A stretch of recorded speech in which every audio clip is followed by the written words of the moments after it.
2025 সালে পাশকৃত সকল এইচএসসি শিক্ষার্থীদের কংগ্রেচুলেশন, যারা এখন পাশ করছেন এবং কিছুটা রেজাল্ট খারাপ এবং ভালো রেজাল্ট করছেন তাদের জন্য ইন্ডিয়াতে ভর্তির জন্য বিশাল অপরচুনিটি এবং সুযোগ আছে। এখনও আপনি চাইলে এখন আপনি অ্যাডমিশন নিতে পারবেন। কোথায় কন্ট্যাক্ট করবেন টেনশন নেই ভাই ব্রাদার, আমি আছি ইন্ডিয়ার যে কোনো ইউনিভার্সিটিতে চাইলে। তবে এখন বিশেষ করে দু একটা ইউনিভার্সিটিতে রানিং আছে, যেমন দিল্লি থেকে গ্যালগোটিয়াস ইউনিভার্সিটি, নয়ডা ইন্টারন্যাশনাল ইউনিভার্সিটি এবং সারদা ইউনিভার্সিটিতেও রানিং রাখছে।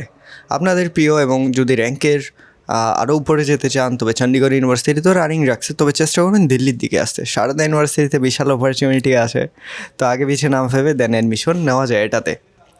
ভিসার প্রসেসিং সমস্ত আমি করে দিব যদি আপনার পাসপোর্ট রেডি থাকে। অনেকে চিন্তিত যে রেজাল্ট খারাপ, কী করবেন, আসতে পারবেন কি না ইন্ডিয়া, তো টেনশন নেই ভাই ব্রাদার, আসি 50% স্কলারশিপের ব্যবস্থা আমি করে দিব। অনেকে ভয় পাচ্ছেন যে রেজাল্ট খারাপ, স্কলারশিপ ঠিকঠাক মতো পাবো কি না, তবে ডিপেন্ড করবে ইউনিভার্সিটি টু ইউনিভার্সিটি। তো দেরি না করে কন্ট্যাক্ট করুন ফার্স্ট আমার হোয়াটসঅ্যাপে। আর যারা ফেল করছেন তার ক্লাস 10-এর পরে মার্কশিট দিয়ে আসতে পারবেন, আর না হলে পুনরায় আপনারা আবার চেষ্টা করুন, অবশ্যই সফলতা পাবেন। আর ইন্ডিয়াতে ভর্তির জন্য এই যে আমার হোয়াটসঅ্যাপ নাম্বার, কন্ট্যাক্ট ফার্স্ট, দেরি হয়ে যাওয়ার আগে।